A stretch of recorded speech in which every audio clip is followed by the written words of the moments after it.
Hello all, welcome to this video. तो इस video में हम डिस्कस करेंगे एक बहुत ही इंपॉर्टेंट टॉपिक कि how to utilize your ESIC deputy director examination preparation for the APFC examination.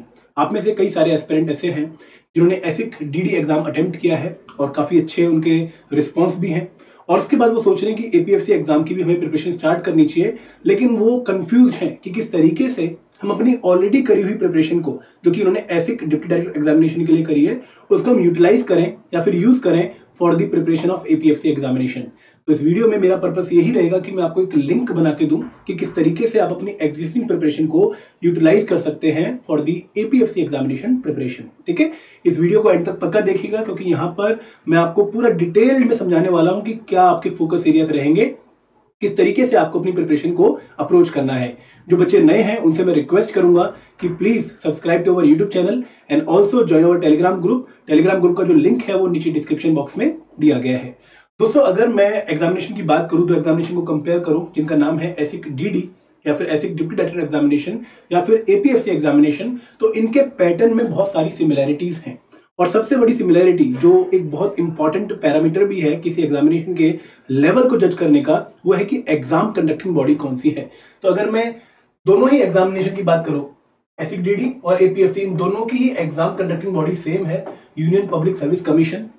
और इनके जो पेपर का स्टाइल है या जो लेवल है वो बाकी एग्जाम कंडक्टिंग बॉडी से थोड़ा सा डिफरेंट होता है, और जो भी एग्जाम यूपीएससी कंडक्ट करवाता है उनके बीच में हमें कुछ ना कुछ सिमिलैरिटीज भी देखने को मिलती हैं। ठीक है, अगर हम ऐसी डीडी एग्जामिनेशन के पैटर्न की बात करें तो यहाँ पर अगेन एग्जामिनेशन दो फेज का होता था। ठीक है, रिक्रूटमेंट टेस्ट है पहले जो अभी कंडक्ट हुआ है 10 जुलाई को, एंड दूसरा है इंटरव्यू। और जो रिक्रूटमेंट टेस्ट है यहाँ पर अगेन 2 घंटे का पेपर और 120 क्वेश्चन पूछे जाएंगे। देखो, इन्होंने बोला तो 2 घंटे हुआ था, लेकिन जो क्वेश्चन पेपर था वहां पर 2.5 घंटे का टाइम था। बट अगेन 2 घंटे, 120 question, 1/3 negative marking and 300 mark का पेपर। और जो रिक्रूटमेंट टेस्ट की वेटेज होगी वो 75 होगी या 3 टाइम्स होगी to the weightage of the interview test. ठीक है, और इंटरव्यू अगेन 100 मार्क्स का, जहां पर कैटेगरी वाइज आपको मिनिमम मार्क्स लेने पड़ेंगे। अगर हम एपीएससी एग्जामिनेशन की बात करें 2015 की, जिसका पैटर्न हम कंपेयर कर रहे हैं विद एसिक डीडी एग्जामिनेशन, और अगेन पैटर्न में ज्यादा बदलाव हमें देखने को नहीं मिल सकता है, तो इसलिए हम इन पैटर्न्स को कंपेयर कर रहे हैं। तो यहाँ पर अगेन पेपर 2 घंटे का था। ठीक है, 120 क्वेश्चन थे और 1/3 नेगेटिव मार्किंग थी, जो कि यूपीएससी की स्टैंडर्ड नेगेटिव मार्किंग होती है। 2 स्टेज में पेपर है। अगेन वेटेज भी 3:1 है कि पर्सनैलिटी टेस्ट की जो वेटेज रहेगी उसे 3 टाइम्स वेटेज रहेगी रिक्रूटमेंट टेस्ट की। तो एग्जामिनेशन का जो पैटर्न है एसिक डीडी का end of APFC examination, this is quite similar. तो आप लोगों को कोई मेंस की टेंशन नहीं लेनी होती यहाँ पर, और आपके लिए स्ट्रेट फॉरवर्ड प्रिपरेशन है कि आपको एक ऑब्जेक्टिव टेस्ट देना है और उसके बाद एक इंटरव्यू देना है। ठीक है, अब बात करते हैं सिलेबस की, विच इज वेरी इंपॉर्टेंट। जब भी हम एक एग्जामिनेशन की प्रिपरेशन शुरू करते हैं तो सबसे पहला क्राइटेरिया हमारे पास सिलेबस ही देखना होता है। तो अगर आप एसिक डीडी एग्जामिनेशन का सिलेबस देखें, जिनको आप लोगों ने प्रिपेयर भी किया है, तो उसमें 2 पार्ट में सिलेबस मेंशन किया गया था। पहला पार्ट था इंग्लिश, जहां पर बेसिकली जो जनरल इंग्लिश की लैंग्वेज की ग्रामर है, वोकैबुलरी है, उसको चेक करने के क्वेश्चन आते हैं और 20 क्वेश्चन पूछे गए थे।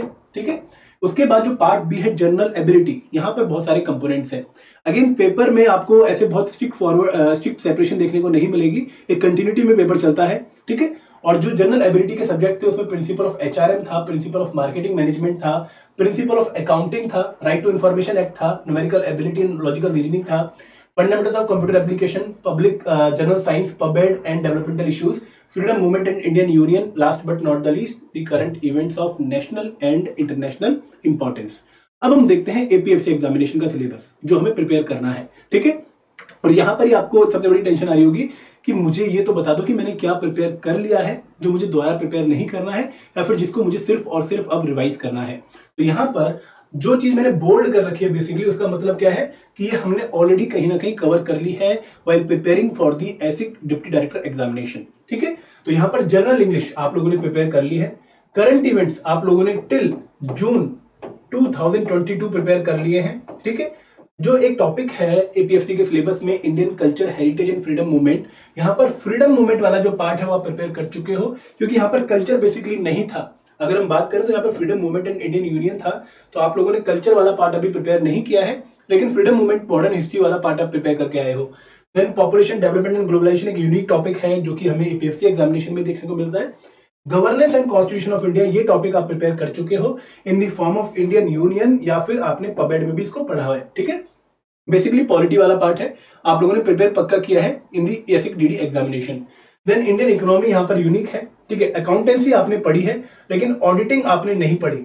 लेकिन अगर आप 2002, 2004, 2006, 2012, 2015 का एपीएफसी एग्जामिनेशन देखो, जहां पर सिलेबस में अकाउंटेंसी एंड ऑडिटिंग है बट ऑडिटिंग से क्वेश्चन नहीं पूछे जा रहे, ठीक है। आपको पेपर्स में क्वेश्चन देखने को नहीं मिलेंगे ऑडिटिंग टॉपिक से, बट अगेन हम प्रिपेयर करेंगे, ठीक है, क्योंकि जरूरी है।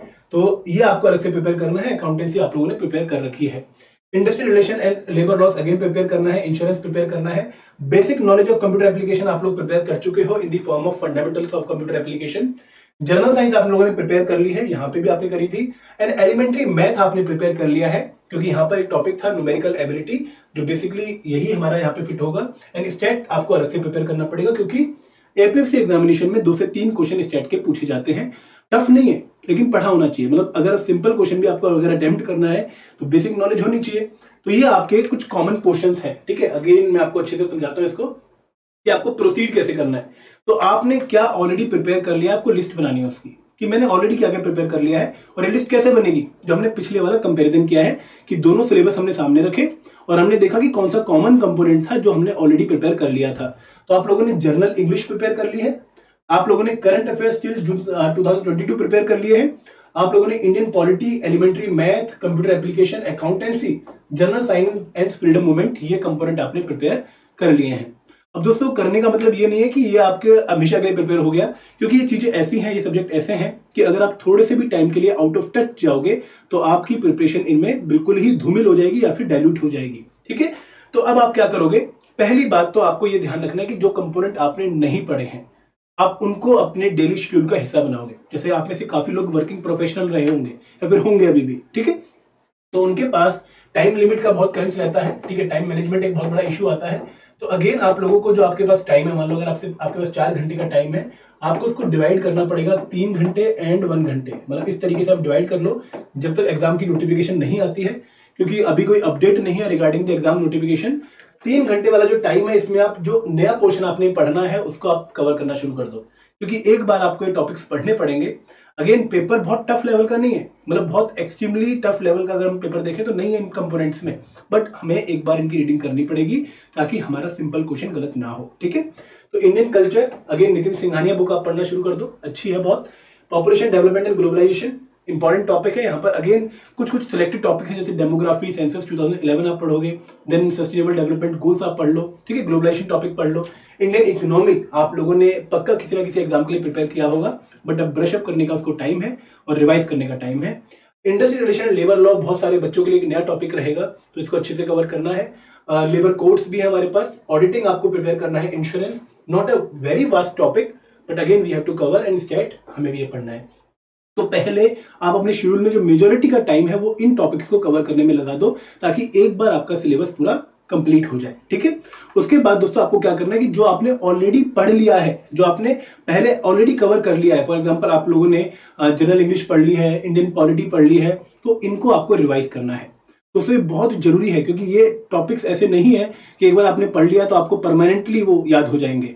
एक और चीज यहाँ पर जो आपको समझनी पड़ेगी कि हर एग्जामिनेशन में, जैसे एसईसीडी एग्जामिनेशन था, ठीक है, तो वहां पे हमारे पास as such past year papers नहीं थे। एक पेपर था 2012 का, अगेन काफी पुराना था, ठीक है, 10 साल पुराना पेपर था, तो उससे हमें कुछ ज्यादा हिंट नहीं मिल रही थी, तो उसके हिसाब से हम इंपॉर्टेंट टॉपिक्स आइडेंटिफाई नहीं कर पाए थे।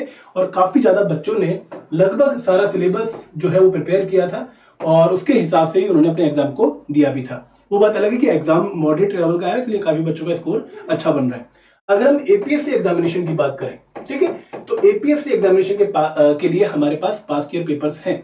हमारे पास 2004 का पेपर है रेफरेंस के लिए, 2006 का पेपर है, 2012 का पेपर है और 2015 का पेपर है। अगेन काफी गैप में पेपर हुए हैं, ठीक है, इनके बीच में ड्यूरेशंस हैं, बट अगर हम पेपर को देखें तो पेपर का जो ओवरऑल ओरिएंटेशन है वो हमें ज्यादा मेजर चेंज उसमें देखने को नहीं मिलते हैं। तो अगर पेपर 7 साल पहले हुआ है या फिर 8 साल पहले हुआ है तो अगेन सिमिलर लाइंस पर हम पेपर एक्सपेक्ट कर सकते हैं। तो यहां पर आप लोगों को इनसे क्या करना है, इन क्वेश्चन पेपर से आपको इनसे इंपॉर्टेंट डायमेंशंस हर टॉपिक में वो आपको आइडेंटिफाई करनी है। फॉर एग्जांपल अगर आप पॉलिटी टॉपिक देख रहे हो, इंडियन पॉलिटी, तो इंडियन पॉलिटी में कौन से टॉपिक इंपॉर्टेंट है as compare to other topics, ये आप प्रायोरिटाइज कर सकते हो।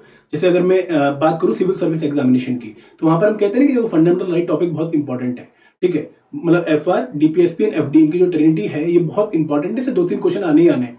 देन इंडियन पार्लियामेंट एक बहुत इंपॉर्टेंट टॉपिक है, लोकल सेल्फ गवर्नमेंट एक बहुत इंपॉर्टेंट टॉपिक है, और ये हम कब कैसे पहुंचते हैं इन पर्टिकुलर टॉपिक्स पे, जब हम PYQs की एनालिसिस करते हैं, उनको अच्छे से डिटेल में देखते हैं। तो अगेन आप एक बार अगले पेपर पक्का देखिए, 2002, 4, 6, 12, 15 अगर आपको नहीं मिलते हैं तो हमने एक सेपरेट वीडियो बनाई थी जहां पर हमने सारे पेपर्स बच्चों को डाउनलोड करने के लिए एक लिंक भी दिया था, आप वो देख सकते हैं। तो दोस्तों पहले PYQs पक्का देखने, क्योंकि आपने जो पढ़ लिया है, जैसे मान लो आपने इंडियन पॉलिटी एसिक DD के लिए पढ़ ली है, तो वो आपने पढ़ी है from the perspective of एसिक DD examination, उसकी रिक्वायरमेंट के हिसाब से। लेकिन जब आप ये पास्ट ईयर पेपर सॉल्व करोगे और इंडियन पॉलिटी के क्वेश्चन सॉल्व करोगे तो आपको पता लगेगा कि यार इस एग्जामिनेशन की रिक्वायरमेंट एक्चुअल में है क्या, और उसी के हिसाब से फिर आप अपनी रिवीजन को अंजाम दोगे। फॉर एग्जाम्पल यहां पर आपने फैक्चुअल नॉलेज बहुत अच्छे तरीके से पढ़ी, आपने कंसेप्ट पर उतना ध्यान नहीं दिया, ठीक है, आपने मान लो ये आपकी ओरिएंटेशन थी। लेकिन जब आप ऐसे APSC के पेपर देखोगे पुराने, तो यहां पर आपको एक आइडिया मिलेगा कि पेपर सिर्फ फैक्चुअल नहीं होता, पेपर इज कंसेप्चुअल ऑल्सो, और क्वेश्चन स्ट्रेट फॉरवर्ड नहीं है, आपको थोड़ा लॉजिक भी लगाना पड़ सकता है। तो आपको अपनी जो रिवीजन की ओरिएंटेशन है वहां पर डेप्थ इंक्रीज करनी पड़ेगी इन टर्म्स ऑफ प्रिपरेशन। कि अभी आप सिर्फ ऊपर ऊपर से पढ़ाई कर रहे थे, आपने इंपॉर्टेंट आर्टिकल देख ली, इंपॉर्टेंट अमेंडमेंट देख ली, आपने जो प्रेसिडेंट की पावर्स थी ऊपर ऊपर से पढ़ ली, लेकिन अब आपको उनकी निटिग्रिटीज पे भी जाना पड़ेगा। तो ये depth of preparation for the APSC examination आपकी इंक्रीज होगी, ठीक है। ये एक बहुत इंपॉर्टेंट पॉइंट था जो आप लोगों को समझना पड़ेगा।